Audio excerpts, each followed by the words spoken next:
The sudden loss of famous rappers often leaves fans and loved ones asking what happens next, while the full course of the law usually tries to offer a sense of justice to the victims and to fans like you and I. But is that enough? Is that really all the justice they get? In this video, we'll answer that question. We're taking a closer look at the men who were charged with these crimes, revealing what happened to them after the spotlight fading. XXXTentacion, Jose on Freud, professionally known as XXXTentacion, was a widely controversial American rapper with an immense cult following. Considered a pioneer of emo rap, he began to receive steady mainstream recognition until he met his unfortunate end on the 18th of June, 2018 at the hands of four assailants. The hunt for the murderers of XXXTentacion was like something out of a movie. It involved multiple camera footage, social media, and the rookie mistake of not clearing one's browser history. On that unfortunate day, X drove to the Bank of America to withdraw some money before heading down to Riva Motorsports. Riva Motorsports was an upscale seller of motorcycles, boats, all-terrain vehicles, and scooters. After withdrawing the money,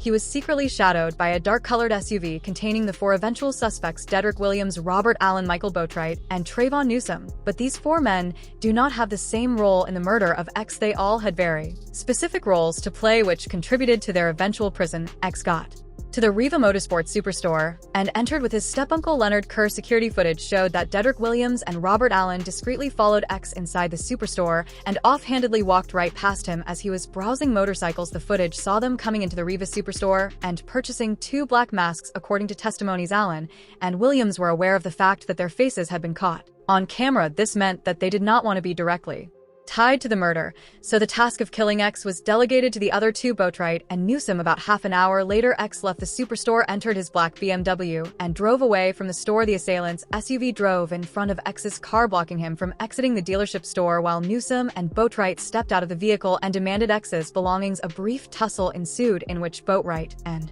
Newsome punched X several times, and Newsome began demanding X's chain. During the scuffle, X's step-uncle fled the car, leaving the passenger door open. After failing to get the chain off of X's neck, Newsome then ran to get into X's car on the passenger side, where the door was left open by the step-uncle. Newsome entered the passenger side of the vehicle and stole X's Louis Vuitton bag containing $50,000 and ran back to their car. Even though the robbery had been completed, Boatwright walked back to X's vehicle, stood about 1 or 2 feet away, held his gun, looked X straight in the eyes, and fired multiple shots at him. The perpetrators then fled the scene in their SUV, and X was later pronounced dead around 5:30 p.m. that same day. Now it was time for the manhunt. The manhunt started with a $3,000 bounty for any information leading to the arrest of any suspects. Just 2 days later, the first suspect was arrested. On June 20th, 2018, the Broward County Sheriff's Office arrested 22-year-old Dedrick Williams in connection with X's murder. Williams was spotted driving his silver 2004 Honda before a traffic stop occurred. A car chase ensued, and he was detained shortly after. The officers tracked Williams down via the clothing he wore on the day of the murder, which included orange sandals and a white tank top. The police matched images from security footage to recent pictures from Williams's Instagram account, which featured similar bright orange sandals. He was also pointed out by employees of the superstore, who said they saw him enter Riva Motorsports to buy a neoprene mask. 7 days later, Robert Allen was named as a person of interest in the murder case and was later arrested on July 26th. Up next was the principal murderer himself. On July 5th, Michael Boatwright was arrested by the Broward County Sheriff's Office on drug-related charges, but just 5 days later, Boatwright was visited by detectives while he was in jail and presented with his arrest warrant for the premeditated first-degree murder of XXXTentacion. This warrant was a result of his browser history. Just after the murder, Boatwright had searched for accessory to murder and XXXTentacion. Apparently, he searched for them because he was trying to reassure Allen that he could only be charged with accessory to murder, since Allen was not the one who pulled the trigger. A month after Boatwright was arrested, the final suspect, Trayvon Newsome, was brought into custody. All four suspects were charged with premeditated first-degree murder. Among other charges, Robert Allen decided to be a snitch and pleaded guilty to the lesser conviction of second-degree murder in exchange for testimony against the other 3 defendants during the trial. Among the evidence overviewed against the suspects were DNA evidence against the defendants, Newsome's confession to burying the stolen money, and text messages, Williams having a .22 caliber bullet in his home, Boatwright's phone's Bluetooth being connected to the murder vehicle, Boatwright and Williams' phone location being tracked to the location of the murder. A box of bullets at Boatwright's home only having 4 bullets, missing which was the number of times Foy was shot at by Boatwright on March 20th, 2023, almost 2 weeks after jury deliberations began, all 3 defendants were found guilty on all counts. Dedrick Williams and Trayvon Newsome were sentenced by the trial judge to life imprisonment without the possibility of parole. Michael Boatwright was sentenced to 2 consecutive life sentences without the possibility of parole.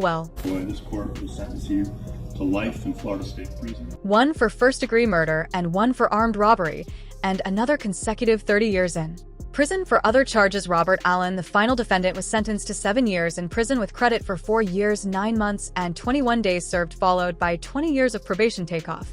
In the early morning hours of November 1st, 2022, American rapper Takeoff, best known as the youngest member of the hip-hop trio Migos, was shot to death. The man accused of killing the Grammy-nominated rapper is 33-year-old Patrick Xavier Clark. According to court documents, Patrick Xavier Clark purchased plane tickets to Mexico just 2 days before being arrested and applied for an expedited passport. The state also said he was able to get the passport, and when he was arrested, officers found a large amount of cash on him. Houston police detectives, after announcing the arrest of 33-year-old Patrick Xavier Clark on Friday, claimed that the suspect had plans to flee the country. All these details were revealed in Clark's first appearance in court on Friday night. This was what Clark's attorney Leticia Quinones had to say about the allegation. Investigators say that he had a passport and supposedly had bought tickets to go to Mexico. Any comment on that? Yeah, that's true. However, there's other circumstances surrounding that. That was something that was already pre-planned, and it was canceled before he was arrested. So I think that's important. He wasn't trying to go anywhere. Other key information concerning the suspect, as well as the victim Takeoff, was also revealed in court. But before we get into the legal proceedings, let's take a look at the events that led to his murder on November 1st. 2022, there was a private party at 810 Billiards and Bowling in the Green Street commercial development part of Houston, Texas. The party was for James Prince, known as one of the godfathers of the rap industry. He is the CEO and co-founder of the Houston-based record label Rap A Lot. It was evident that members of the Migos attended the party, because earlier in the night Quavo had posted a video in which he had been driving around Houston with Jazz Prince Jr., the second son of James Prince. Now, according to a television station in Houston, approximately 40 people had gathered outside the bowling alley after the party ended around 1 a.m. Quavo, whose legal name is Quavius Marshall, was arguing with a man identified as Michael Prince and 2 young black men over a game of dice. This argument and confrontation led to multiple people shooting their firearms. Takeoff was apparently not involved in the disagreement and was just an innocent bystander. At about 2:30 a.m., police received a call about a shooting at 1210 San Jacinto Street in downtown Houston. On getting to the scene, officers found a man shot and killed on the 3rd floor just outside the front door of the alley. The man was identified as Kirshnick Carryball, better known as Takeoff. Once officers arrived, they came upon a male who was deceased. That male has been identified as Kirshnick Ball, better known as Takeoff. The Houston Police Department stated that Takeoff was simply at the wrong place at the wrong time, considering he reportedly wasn't involved in the game or the fight. He was shot multiple times in the head and torso. A nurse who happened to live near the bowling alley heard the multiple gunshots and ran to the scene. You can hear my voice in the video. I'm a nurse. No, I'm a nurse. She checked the rapper's pulse, but at the time of her arrival, he was already dead. 2 other victims were taken in private vehicles to hospitals, and they included 24-year-old Joshua Washington, who was a business associate of Quavo, and a 23-year-old woman who suffered non-life-threatening injuries during the shooting. Patrick Xavier Clark was arrested and charged on December 2nd, 2022, about a month after the Migos rapper was shot and killed in downtown Houston. So, yesterday evening, we arrested Patrick Xavier Brown, 33 years old.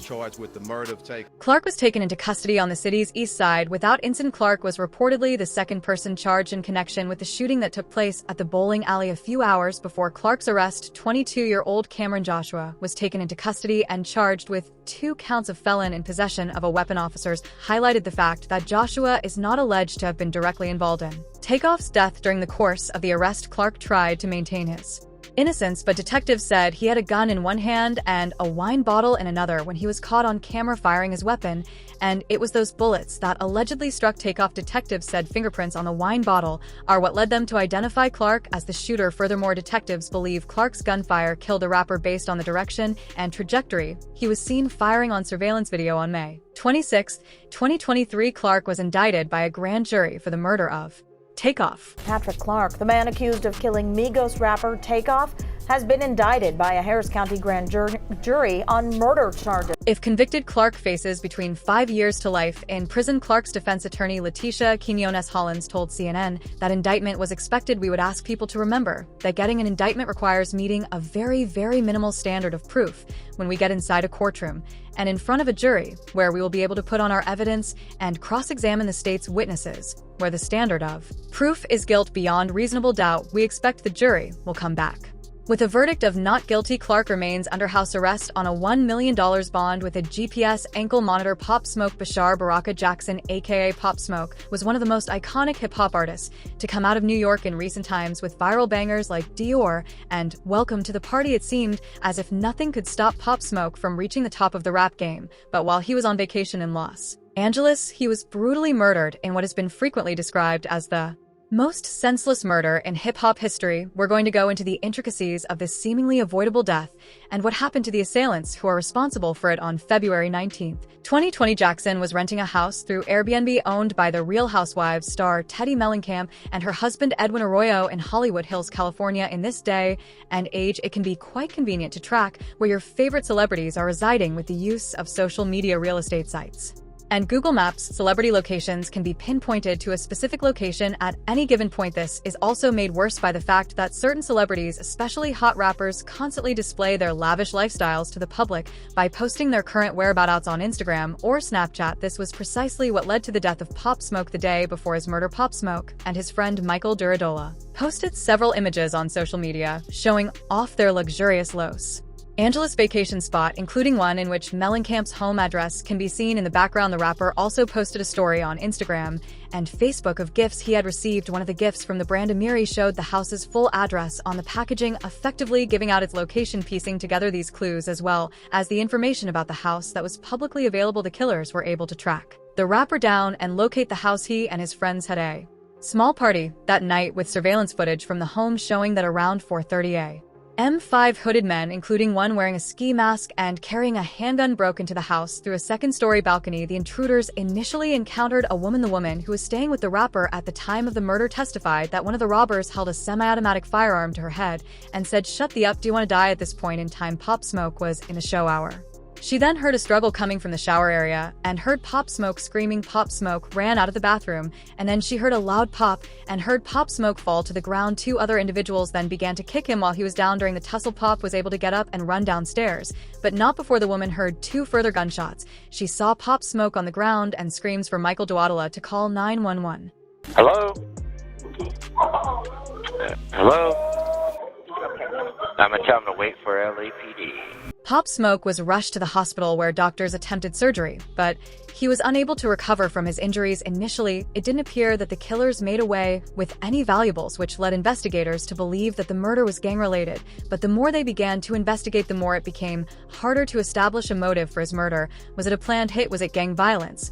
Or was hit a home invasion gone wrong? It closely began to resemble a home invasion, as Los Angeles mansions were often targets of home invasions and robberies. Later in the investigation, it is believed the suspect stole Pop Smoke's large gold watch and other jewelry before fleeing the scene. On July 9, 2020, the Los Angeles Police Department announced that it had arrested 5 people in relation to Pop Smoke's murder. 19-year-old Corey Walker and 18-year-old Keandre Rogers were each charged with murder with a special circumstance allegation which would make them eligible for the death penalty if convicted. The special circumstance alleges the murder was committed during the commission of a robbery and a burglary. 2 minor, ages 17 and 15, have also been charged with 1 count each of murder and robbery in juvenile court. The 5th suspect, 21-year-old Jaquan Murphy, who had been arrested, ultimately wasn't charged in Pop Smoke's death, but was implicated in an unrelated string of shootings. Earlier that year, in 2023, one of the juvenile suspects, who is now 18 years of age, admitted to killing the rapper in juvenile court Friday. The defendant, who was 15 at the time of the crime, admitted to a juvenile court petition charging him with first-degree murder. He had also previously admitted to his cellmate that he was the one who pulled the trigger. He said that the group was after his diamond-studded Cuban link chain. He revealed they caught Pop Smoke in the shower while he was naked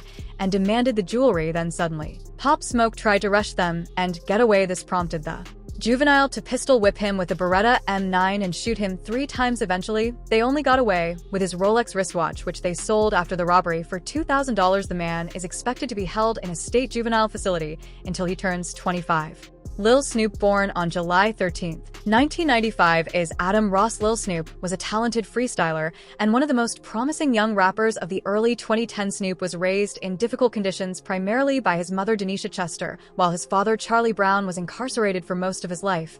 And at the time of his death, against all odds, Lil Snupe had a dream, and that was to become the next big rapper, and nothing was going to stop him. Even as a kid, he was already stringing up rhymes off the top of his head. Everyone who had come in contact with Snupe knew he was super talented, but nobody knew this more than his own mother. She was working multiple jobs and saved money to buy him recording equipment. She wanted him to devote his time to music instead of getting sucked into the streets that took away his father. In 2012, Snupe dropped his debut project 16 and Running and started to garner a lot of attention immediately. But he didn't want to just ride the underground wave. He wanted his name in the spotlight. His favorite rapper Meek Mill announced the show. Snupe didn't hang back to seize the opportunity. When Meek was about to leave after the concert, Snupe walked up to his van, knocked on the window, and slid his mixtape over a few minutes after New Pandemic. His tape. He got the news that would effectively put his career on the path to the limelight. One of his friends called him and said Meek had shouted him out on Twitter. Snupe was lost in disbelief. He couldn't imagine what had happened. He bet on himself, took the chance,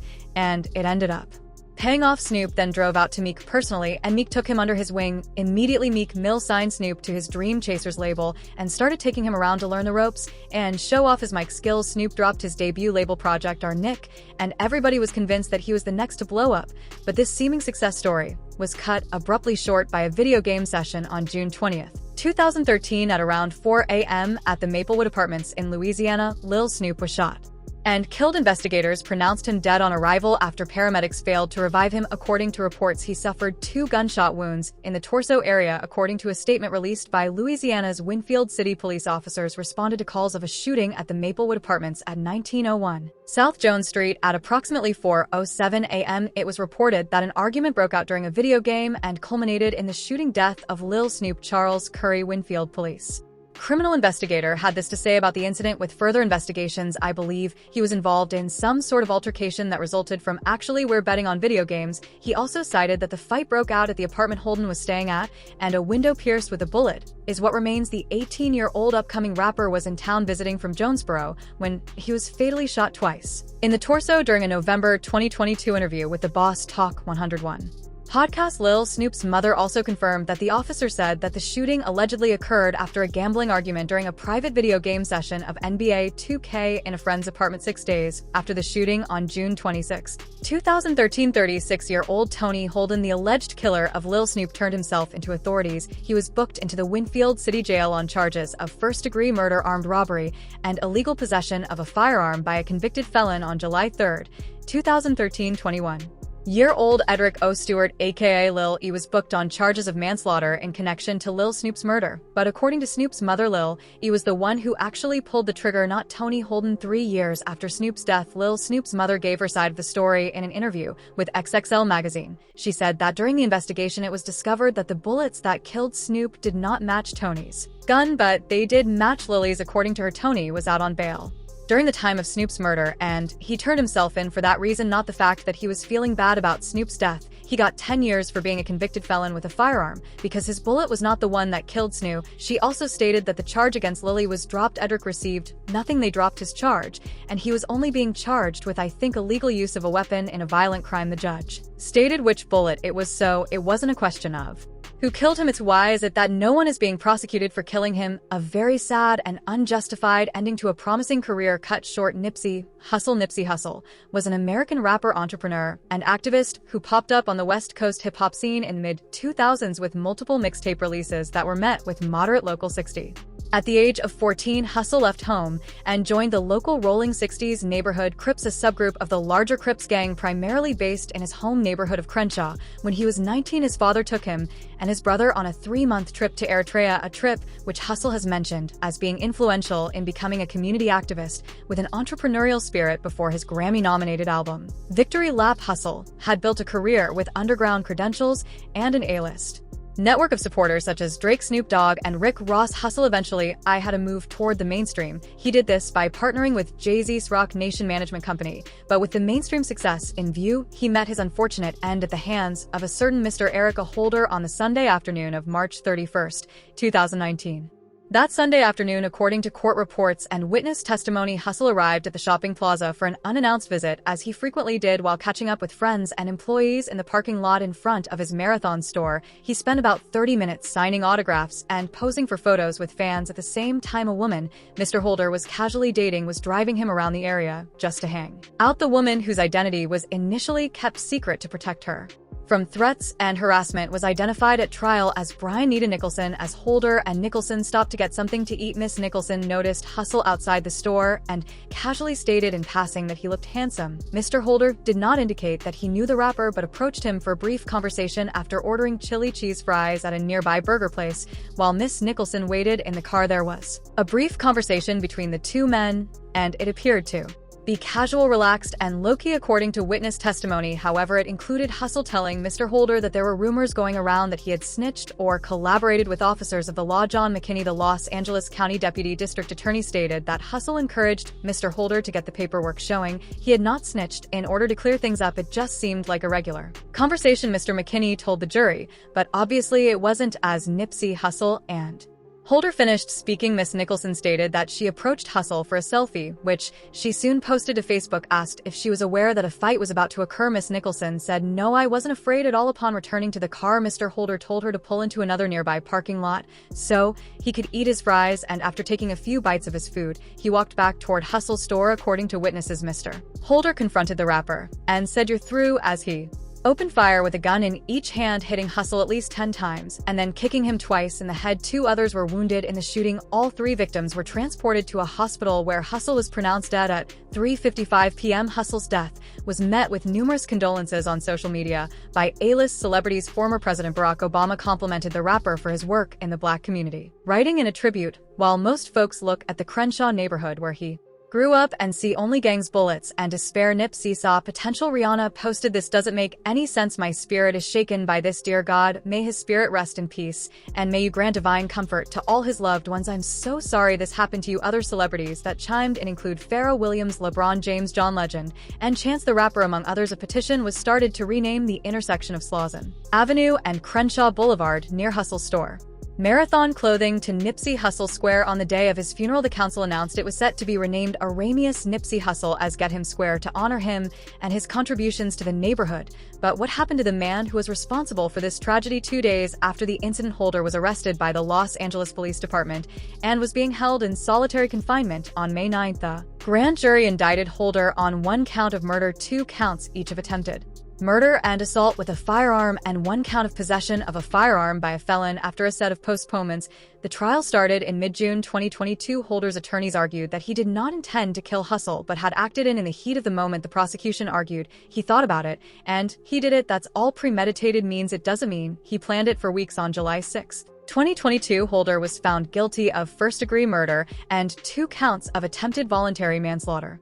After almost 4 years after the tragic murder on February 22, 2023, Eric Holder was sentenced to 60 years in prison. FBG Duck. Chicago rapper who was gunned down here on one of Chicago's ritziest streets. They say 2 other people were also shot when 4 gunmen, witnesses say, jumped out of cars and fired from just a few feet away. FBG Duck was born Carlton Weekly on December 6, 1993 in Chicago, Illinois. He was most known as a member of the Illinois-based rap group FBG, which stands for Flyboy Gang. Duck was a member of Tocqueville, a set of gangster disciples. His brother, a rapper using the alias FBG Brick, was shot to death in 2017.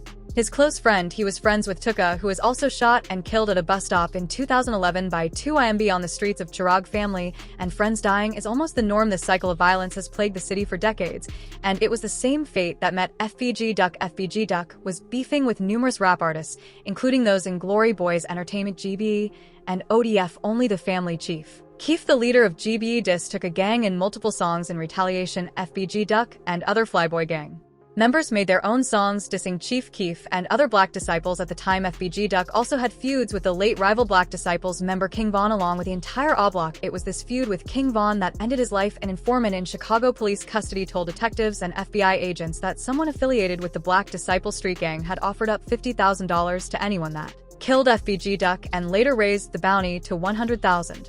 Now, the name of this person was not initially made public, but there were specific descriptions that could narrow down the person. Apparently, the person had bought custom-made necklaces for members of the Black Disciples All-Block faction, and FBI affidavit filed in March 2021 seeking permission to examine data from cell phones belonging to 3 suspects in the shooting noted that slain rapper King Von had appeared in a YouTube video posted days after FBG Duck's murder that shows him acquiring valuable OB block pendants for his associates, so this definitely proves that King Von was the one that placed a bounty on Duck's head. The search warrant affidavit says that members of Old Block tore out of Parkway Gardens about 20 minutes before the shooting, leaving in a Ford Fusion and a Chrysler 300. Investigators also used automated license plate readers in various cameras to track the car's paths to the crime scene at 4:26 p.m. on the 4th of August, 2020. The cars pulled in front of Duck's girlfriend's sedan on Oak Street, and 2 men jumped out of the Ford and targeted Duck, and 2 others got out of the Chrysler and fired at the rapper and his girlfriend. Duck sustained over 16 gunshot wounds to his neck, chest, and groin, which severely wounded him. A total of 38 shell casings were found on the scene in an attempt to hide beside a dark sedan vehicle. He was shot multiple times. Police arrived at the scene but neglected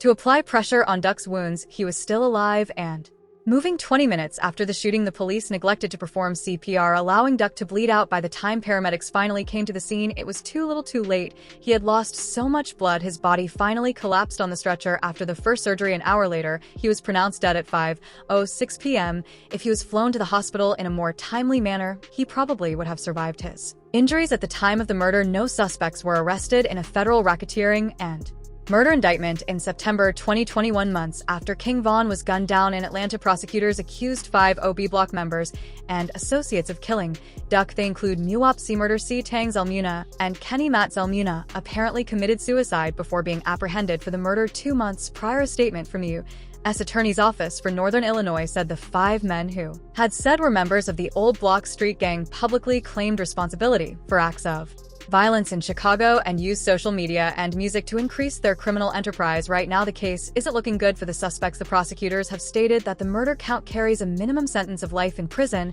and a maximum sentence of the death penalty. The trial is set to start in October 2023, with the judge stating that it would be a very long trial. Young Dolph, born Adolph Robert Thornton Jr. Dolph, became a huge success as an independent star on the Memphis rap scene after releasing his 2016 debut album King of Memphis, and that was just the beginning. Later on, Young Dolph had 3 top 10 albums on the Billboard 200, earning him a combined 2.6 million equivalent album units and selling 221,000 copies. Dolph also succeeded as an executive with the boom of his paper route empire and the rise of his protege Key Glock. The two released several projects, with 2019's Dumb and Dumber and 2021's Dumb and Dumber 2 reaching the top 10 on the Billboard 200.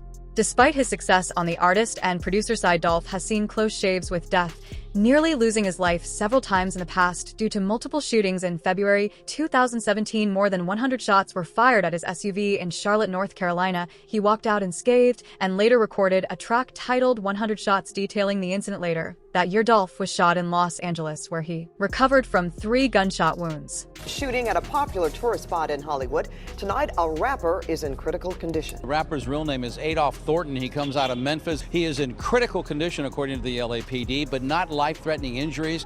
He apparently is either still in surgery or about to get out of surgery after being shot numerous times in the upper body right across the street. In early 2020, rumors emerged that Young Dolph was considering his retirement from music in order to spend more time with his children and was seen more frequently in Memphis. On his Instagram, Young Dolph wrote, "Highly considering quitting the music business because I really want to be with my kids 24/7. A year later, Young Dolph would be gunned down on November 17th, 2021. Having previously survived 2 prior shooting attempts on his life, Young Dolph would not be so lucky the third time. It was a warm Wednesday, and Dolph was on his way to pick up some cookies for his mom from his favorite cookie shop, Makeda's Homemade Butter Cookies on Airways Boulevard. CCTV revealed that 2 gunmen in a white 2-door Mercedes-Benz gunned him down, and autopsy revealed that Young Dolph had 22 gunshot wounds from bullet entries and exits. Crowds of hundreds of people swarmed the scene of Young Dolph's death for hours, just to show how much of an influence he had. Officers had to prevent individuals from entering the area while they investigated on January 5th. 2022 police identified one of the suspects responsible for the murder as 23-year-old Justin Johnson and issued a first-degree murder room. A reward of up to $15,000 for information on the suspect was offered by the Tennessee authorities. Johnson had an established history of criminal charges and violence, as well as ties to organized criminal gangs. Justin Johnson has pled not guilty to the charges. Another suspect, 32-year-old Cornelia Smith, who was arrested for the theft of a vehicle used in Dolph's killing, was indicted on first-degree murder, weapons possession, and theft charges the same day. Johnson was captured by police in Indiana after law enforcement received over 500 tips leading to his arrest. He also pled not guilty to the charges. 27-year-old Shondell Barnett, a passenger in the vehicle Justin Johnson was driving, was also arrested and was charged with being an after-the-fact accessory. 43-year-old Hernandez Gavanes, another suspect who was charged with arranging the killing of Young Dolph. He was indicted on charges including first-degree murder and conspiracy to commit first-degree murder in the killing of the rapper. However, very recently, a Tennessee 26-year-old Jamarcus Johnson man pleaded guilty to helping two other men charged in the murder of Young Dolph. He took a plea deal with the prosecutors and pleaded guilty to 3 counts of accessory after the fact. Jamarcus Johnson acknowledged helping the two suspects, one of them being his half-brother Justin Johnson, as well as Cornelia Smith, communicate after the killing while they were on the run from authorities. During his questioning by officers, Jamarcus Johnson acknowledged taking possession of the car from shooting suspect Justin Johnson. His half-brother Jamarcus Johnson is the first person to plead guilty, be convicted in the shooting which rattled Memphis and shook the entertainment world. The other suspects have all pleaded not guilty to the charges, and it is likely that the trial for those accused of murdering Young Dolph will not occur until 2024 due to the severity of charges, amount of evidence, and number of defendants. If you enjoyed this video, check out our other awesome videos on the channel. Thanks for watching, and we'll see you next time.